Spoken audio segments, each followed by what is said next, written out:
Hello दोस्तों, नमस्कार। स्वागत है हमारे YouTube channel connect to exam पे। जैसा कि हम आपको कैलेंडर के बारे में बता रहे थे और कैलेंडर के कुछ टाइप्स बताए थे, तो हमें लगता है लगभग लगभग कैलेंडर के लगभग सभी टाइप हमने पूरा करा दिए हैं। कुछ टाइप जो बचे हुए हैं हम इसको क्वेश्चन के माध्यम से और कुछ शॉर्ट वीडियो के माध्यम से आपको बताएंगे। तो जिस टाइप हमने क्वेश्चन आपको बताया है उस टाइप हम कुछ प्रैक्टिस करवाते हैं आपको। देखते हैं, अपने क्वेश्चन की तरफ चलते हैं। इसमें हम एक टाइप बचा हुआ था, ये समान महीना ज्ञात करना। हम इसके बारे में हम आपको बताते हैं कि निम्न में से, इसमें ऑप्शन है, आपका क्वेश्चन है, निम्न में से कौन से दो महीने का कैलेंडर समान होता है। आपके ऑप्शन तो दिए गए हैं मार्च और अगस्त, अप्रैल और जुलाई, और अप्रैल नवंबर और मई नवंबर। ये आपके चार ऑप्शन दिए गए हैं। इन्हीं हम ऑप्शन के हिसाब से अपना जो है समान महीने को ज्ञात करेंगे। तो इसमें जो इसका नियम होता है, जो महीना स्टार्टिंग दिया रहता है, जैसे मार्च दिया है और अगस्त दिया है, ये दोनों के बीच का हम महीने को जो विषम दिन होता है उसको लेते हैं।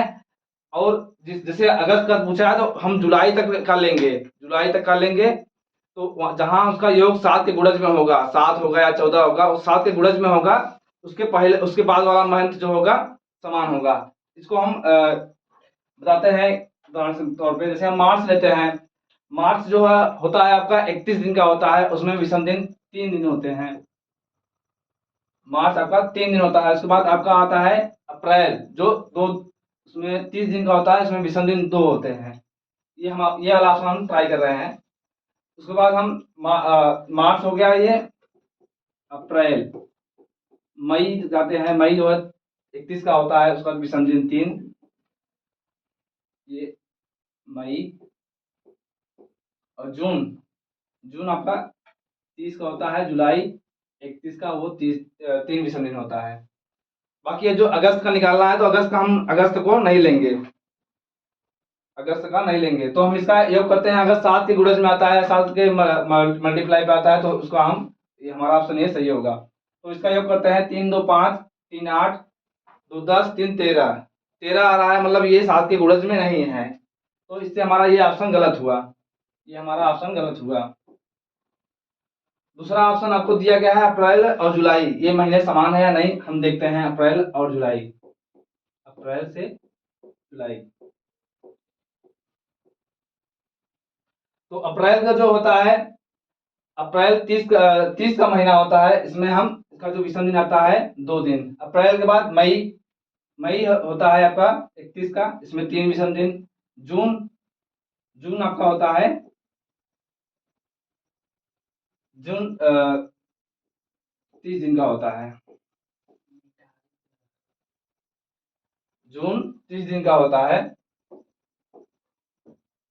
और इसका हम देखते हैं, इसका विषम दिन 2 आता है। और जुलाई का पूछा है तो जुलाई का हम नहीं लेंगे। जिस महीने का पूछा रहता है लास्ट वाला, उस महीने को छोड़कर बाकी स्टार्टिंग वाला महीने को हम विषम दिन लेते हैं। इनका हम योग करते हैं, तो 2 2 4 3 7, इनका जो योग आ रहा है 7 आ रहा है। तो इसके बाद वाला मंथ मंथ जो होगा इसके अप्रैल के समान होगा। मतलब इसमें होता है, ये विषम दिन जो होता है महीने के अंतिम दिन को लिया जाता है। जैसे हम अप्रैल को लेते हैं, तो अप्रैल का जो है लास्ट दिन होता है, वो 2 दिन शेष बचते हैं, विषम बचते हैं। उसी प्रकार हमारा जो जुलाई का हम लेंगे, जुलाई का पहले दिन से लेते हैं, इसलिए हम उसके पहले का मंथ का लेते हैं, जून तक ही लेंगे। इसका जो योग है 7 हो रहा है। तो मतलब हमारा ये अप्रैल और जुलाई आपका समान महीना होंगे। ये आपका ऑप्शन सही होगा, क्योंकि इनका जो योग है अप्रैल और जुलाई के बीच के जो विषम दिन आ रहे थे, इनका योग 7 आ रहा है। जुलाई को हम नहीं लेंगे, जुलाई के पहले का मंथ लिए हैं। ये आपका है अप्रैल, मई और ये जून। जुलाई का हमें ज्ञात ही करना था, तो इसलिए हमने जुलाई को नहीं लिया। ये हमारे क्वेश्चन का आंसर हुआ। अब देखते हैं, इसी प्रकार हम अगला क्वेश्चन देखते हैं। इसमें आपका पूछा है कि सितंबर और सितंबर दिसंबर के कैलेंडर समान है या नहीं। इसमें आपके ऑप्शन दिए हैं समान है और असमान है। तो जैसे हमने पीछे बताया कि सितंबर से और दिसंबर के बीच में जो विषम दिन आते हैं उनको हम लेते हैं। तो सितंबर से हम स्टार्ट करते हैं। सितंबर, सितंबर जो होता है आपका 30 दिन का होता है, इसका विषम दिन 2। अक्टूबर, अक्टूबर जो है इसमें 3 विषम दिन 31 का महीना होता है। नवंबर 30 का महीना होता है, इसमें 2 विषम दिन। और हमें दिसंबर नहीं लेना है, क्योंकि हमें दिसंबर को ज्ञात ही करना है, तो दिसंबर का महीना नहीं लेंगे। इनका जो योग आ रहा है 7 आ रहा है, 7 आ रहा है, मतलब 7 के मल्टीपल पे है। इसका जो है विषम दिन 0 आ रहे हैं, मतलब इसके जो अगला दिन होगा वो समान होगा। ये सितंबर का और कैलेंडर के जो कैलेंडर समान होंगे। तो ये हमारा जो पहला ऑप्शन है सही है, समान है। सितंबर और दिसंबर के कैलेंडर समान होंगे, ये हमारा ऑप्शन हुआ। देखते हैं इसी प्रकार अगला क्वेश्चन। इसमें दिया गया है 1 जनवरी 2010 को कौन सा दिन होगा। 1 जनवरी 2010 को कौन सा दिन होगा। तो इसका हमने आपको बताया था कैसे ज्ञात करना है। सबसे पहले क्या करते हैं, जो वर्ष कंप्लीट हो गया है उसको हम ज्ञात करते हैं। तो 2010 आपका चल रहा है, तो 2009 आपका पूरा हो गया, तो उसके लिए हम 1 माइनस करते थे, ये 9, 2009 आपका चल रहा है। और उसके बाद इसका हम लीप वर्ष निकाल रहे थे, 9 का जो है लीप वर्ष निकालते हैं। तो 4 दूना 8, 2 लीप वर्ष आ रहे हैं, ये 9 प्लस 2 लीप वर्ष आ रहे हैं। और लीप वर्ष आने के बाद दोनों का हम योग कर देते हैं। हमें 1 जनवरी का निकालना ये है, तो 1 जनवरी को भी लेते हैं। 9 2 11 12, ये हमारा इसका योग 12 हो रहा है, और 7 से भाग देते हैं, तो इसका विषम दिन आ रहा है 5 दिन आ रहा है विषम दिन। 5 हमने बताया था आपको, एक सोमवार को बोलते हैं, और 1 से लेकर 6 तक जो आते हैं, सप्ताह के 7 दिनों को जो हम 1 से स्टार्ट करके 7 दिन से 7वां दिन होता है आपका 0 हो जाता है। तो 5 उस हिसाब से 5 जो 5 होता है वो शुक्रवार का दिन होता है। 5 आपका शुक्रवार होता है, फ्राइडे। जो आपका ऑप्शन ए सही है। हमने पहले जो वर्ष का कंप्लीट हो गया था उसको 1 माइनस करके जो उसके बारे में उसका निकाला। उसके बाद हमने लीप वर्ष को निकाला है, हमारे लीप वर्ष 2 आए। लीप वर्ष बाद हमें जो निकालना था 2010 का निकालना था। 2010 कौन सी तारीख को निकालना था, 1 जनवरी को निकालना था, इसलिए हमने 1 तारीख को लिया। उसके बाद सभी का हम योग कर दिया। योग करने के बाद उसको 7 से भाग दिया। 7 से भाग करने के बाद जो भी विषम दिन आ रहा था उसी के हिसाब से हमारा जो है दिन तय हुआ। हमारा ये ऑप्शन इसका फ्राइडे सही हुआ। देखते हैं इसी प्रकार अगला क्वेश्चन।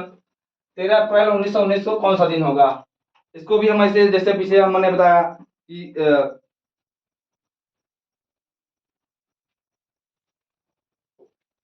एक माइनस करते हैं 1918। अब इसको दो तरीके से लगा सकते हैं, जैसे 1900 और 18। हमने पिछले बताया था 1900 और 18। और 18 में हमने लीप वर्ष निकालना था, 4 चौक 16, और लीप वर्ष को ऐड करते हैं। ऐड करने के बाद 22 हो रहा है, और उसको 7 से भाग करने के बाद एक विषम दिन आ रहा है। और इसका जो विषम दिन होता है 1900 का 1 होता है। 5 3 1 0 हमने बताया था, तो वही जो 1900 का कोड होगा 1 होगा। उसके बाद हमें क्या निकालना है, 13 अप्रैल को निकालना है। तो 13 अप्रैल को हम निकालने के लिए 1 जनवरी से स्टार्ट करते हैं। जनवरी आपका 3, फरवरी 0, मार्च 3, और अप्रैल का 13 दिन निकालना है, 13वां दिन निकालना है। तो 7 का 7, 6 जो है विषम दिन इसमें बचेगा। तो जितने विषम दिन है सबको हम ऐड करते हैं। एक विषम दिन यहाँ आया था, एक विषम दिन यहाँ आया था, इनको भी हम ऐड कर लेते हैं। 1 + 1, सभी को हम ऐड कर लेते हैं। 3 3 6, 6 6 12, 12 2 14,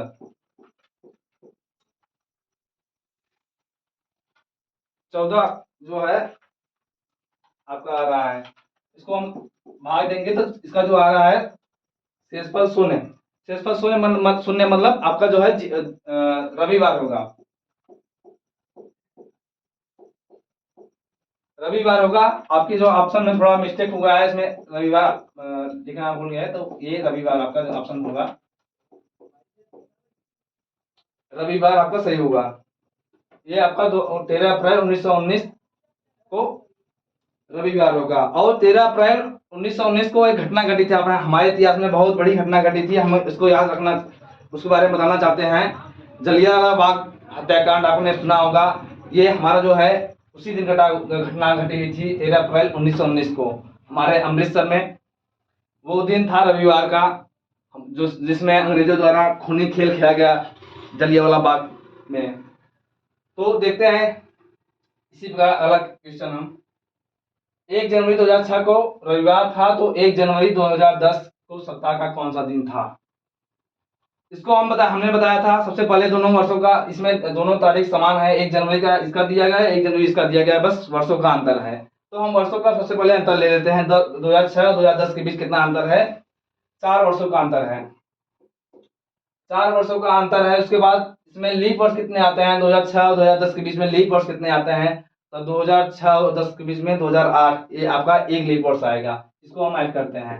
ऐड करने के बाद जो हमारा आएगा 5 हमने बताया था आपको, 1 से लेकर 6 तक 1 सोमवार होगा और 6 शनिवार, और 0 जो होगा आपका वो रविवार था। तो इसमें दिया गया है, रविवार दिया गया है आपका 2006 को, तो रविवार में +5 को ऐड करेंगे, +5 को ऐड करेंगे, या फिर -2, 2 दिन पीछे जाएंगे, दिन वही समान आएगा। तो 5 दिन आगे जाएंगे, मतलब हमारे सोमवार से स्टार्टिंग होता है, सोमवार 1 होता है, तो हिसाब से 5 हमारा जो होगा शुक्रवार होगा, ये शुक्रवार होगा। हमारा ऑप्शन सी सही होगा। या 2 दिन पीछे जाएं, रविवार से 2 दिन पीछे जाएंगे, शनिवार और शुक्रवार, तो हमारा ये जो ऑप्शन है शुक्रवार सही हुआ। इसी प्रकार देखते हैं अगला टाइप। 10 सितंबर 1984 को सोमवार था, तो 10 सितंबर 2010 को कौन सा दिन था? अब इसमें भी आपका जो है तारीख डेट समान है, बस वर्षों का अंतर है। तो उसमें सबसे पहले क्या करेंगे? 2010 और 1910 में 4 गए 6 6 4 10 और 8 10 10 1 11 26, ये हमारा अंतर आएगा ये वर्षों का। उसके बाद हम लीप वर्ष को लेते हैं। लीप वर्ष के लिए हम 4 से 26 में भाग देंगे। 4 6 24, मतलब 6 लीप वर्ष आएंगे इसमें। 4 6 24, 6 लीप वर्ष आएंगे। उसके बाद सभी को हम ऐड करेंगे, इसका जो योग होगा 32, 7 चौक 28, 4 जो है विषम दिन आपके बच रहे हैं, 4 विषम दिन बच रहे हैं। तो इसी 4 को जो विषम दिन है, इसको हम सोमवार जो है इसका जो दिया गया है 1984 को, उसी में हम ऐड कर लेंगे। सोमवार के आगे 4 दिन जोड़ देंगे, तो सोमवार 1 हो गया है, मंगलवार, बुधवार, गुरुवार और शुक्रवार, चौथा दिन आपका जो है शुक्रवार है। चौथा दिन शुक्रवार, जो आपका ऑप्शन सी सही है।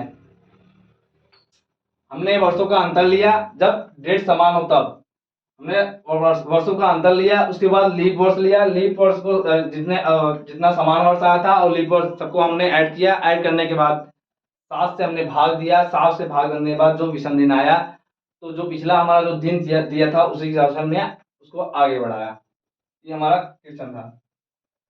अब देखते हैं इसी प्रकार अगला क्वेश्चन दिया गया है आपका। 15 जून को किसी वर्ष का रविवार है, तो 15 दिसंबर उसी वर्ष का सप्ताह का कौन सा दिन होगा? तो इसमें जो है समान वर्ष चल रहा है, जो भी वर्ष का पूछा है समान वर्ष का चल रहा है, तो उसमें हम सीधा बताए थे कि आपको जो दिया गया है, तो जिसमें जो महीना चल रहा है उसके शेष दिन, बाकी जो जिस महीने का निकालना है उसके पूरे दिन लेना है। तो 15 जून में, जो जून है आपका 30 दिन का होता है, 30 का महीना है, 15 दिन बीत चुके हैं, तो 15 दिन हमारे शेष बचे हुए हैं, 15 शेष बचे। उसके बाद ये जून हुआ, जुलाई होता है 31 का, अगस्त भी 31 का, और सितंबर 30 का, अक्टूबर 31 का, और नवंबर 30 का, और 15 दिसंबर का हमें निकालना है, तो 15 दिसंबर न लिखते हुए सीधा इसका विषम दिन लिख देते हैं। 7 दूना 14, 1 15, ये हमारा एक विषम दिन बच रहा है। इसी प्रकार हम इसका भी विषम दिन लेते हैं। 15 में का 7 दूना 14, एक विषम दिन हो रहा है। अब सभी हम विषम दिन को ऐड कर लेते हैं, या फिर हम इनका योग करते जाते हैं, जहां इनका योग 7 आता है उसको हम कट करते जाते हैं। तो लेते हैं इसको, 3 3 6 1 7, ये 7 कट गया। उसके बाद 2 2 4 3 7, ये भी कट गया। हमारा जो बच रहा है एक जो बच रहा है, इसको हम रविवार में ऐड करेंगे, क्योंकि इसमें दिया गया है 15 उस वर्ष जो है 15 जून को रविवार था, तो रविवार से हम एक दिन आगे जाएंगे, एक दिन प्लस कर देंगे, जो दिन आएगा वही हमारा आंसर होगा सोमवार। सोमवार आपका ये आंसर होगा, ये ऑप्शन ए सही हुआ है। इसी प्रकार हम देखते हैं अगला क्वेश्चन। अब आपका जो हमने बताया था कि 100 वर्षों में लीप वर्ष पूछा है आपका, 100 वर्षों में कितने लीप वर्ष होते हैं। तो हमने आपको बताया था लीप वर्ष निकालने के लिए 4 से भाग, उस वर्ष में 4 से भाग देते हैं, लेकिन जो है लीप वर्ष आपका 1 से लेकर 96 तक, 96 आपका लीप वर्ष है। उसके बाद 100 आपका जो है लीप वर्ष नहीं होगा, तो हमें 96 तक लेना है लीप वर्ष होंगे। तो 96 में हम 4 से भाग देंगे 24, 24 जो आएगा ये 24 लीप वर्ष होते हैं। 1 से लेकर 100 तक जो रहते हैं, 100 वर्षों में आपके 24 लीप वर्ष होते हैं और 76 साधारण वर्ष, साधारण वर्ष। तो आपका जो क्वेश्चन पूछा गया है 100 वर्षों में कितने लीप वर्ष होते हैं, 24, जो हमारा ऑप्शन बी सही है। ये 24 लीप वर्ष होते हैं। देखते हैं इसी प्रकार हम अगला क्वेश्चन। इसमें दिया गया है किसी वर्ष का कैलेंडर 2005 के समान होगा। अब हमने आपको बताया था पिछले क्लास में कि अगर वर्ष साधारण वर्ष है और लीप वर्ष के बाद है, मतलब 2004 आपका लीप वर्ष है, लीप वर्ष के बाद है, तो उसमें हम 6 को ऐड करते हैं, 6 वर्ष ऐड करते हैं, तो उसके बाद जो वर्ष आएगा वो उस कैलेंडर के समान होगा। तो 2005 आपका लीप वर्ष के बाद है, तो उसमें हम 6 को ऐड करते हैं, 2011 आएगा। 2011 जो होगा आपका 2005 के कैलेंडर के समान होगा, जो हमारा ऑप्शन बी सही है। देखते हैं इसी पर हम अगला क्वेश्चन। इसमें दिया गया है आपका कि वर्ष 2018 का कैलेंडर कौन से वर्ष समान है। ये आपके आरआरबी एएलपी में 2018 में पूछा गया है। तो जितने भी हमने क्वेश्चन लाया हुआ है सभी रेलवे के एएलपी और रेलवे में पूछे गए सब प्रीवियस ईयर क्वेश्चन है, जो रीजनिंग के अक्सर सवाल पूछे जाते हैं कैलेंडर से। तो इसमें पूछा गया है 2018 का कैलेंडर कौन से वर्ष समान होगा। अब ये 2018 जो है लीप वर्ष के बाद का है और साधारण वर्ष है, ये 2018 साधारण वर्ष है। तो हमने साधारण वर्ष के बताया था कि उसमें 11 वर्षों का अंतर होता है, तो 11 वर्ष बाद होगा, लेकिन हमारा ऑप्शन जो दिया गया है इसमें उससे पीछे दिया गया है, मतलब 2006, 2009, 2008 और 2007, मतलब 2018 से पीछे का वर्षों का दिया गया है। तो हम आगे न जाकर, तो 11 वर्ष पीछे न जाकर के 11 वर्ष आगे न जाकर के या 11 वर्ष पीछे आते हैं 2018 से। तो हम 2018 से 11 दिन पीछे 11 वर्ष पीछे जाएंगे, तो आपका आएगा 2007, मतलब 2018 का कैलेंडर जो होगा 2007 के कैलेंडर के समान होगा। हम 2018 का कैलेंडर 2007 में फिर से यूज कर सकते हैं, यहाँ 2007 का कैलेंडर हम फिर से 2018 में यूज कर सकते हैं। ये हमारा ऑप्शन डी सही हुआ इसका। देखते हैं इसी पर हम अगला क्वेश्चन। ये हमारे कुछ क्वेश्चन थे कैलेंडर से जो कि प्रीवियस ईयर से पूछे गए थे, और इसमें लगभग हमने सभी टाइप्स को लिया है। कुछ शताब्दी वर्षों के टाइप्स हमने नहीं लिए क्योंकि हमने उसको हम क्वेश्चन बताते हुए हमने कुछ ज़्यादा क्वेश्चन लिए थे, तो उसमें हम इसलिए नहीं लिए, ऐड किए। तो ऐसे ही हमारे चैनल से जुड़े रहिए, बने रहिए और अपने दोस्तों अपने सहपाठियों से हमारे चैनल के बारे में बताइए, हमारे चैनल से जोड़िए। कनेक्ट टू एग्जाम जो है कनेक्ट करिए हमारे चैनल से, और हमारे चैनल को लाइक, सब्सक्राइब और शेयर, जो भी आप अपना सुझाव हो हमें कमेंट के रूप में जरूर दें। धन्यवाद।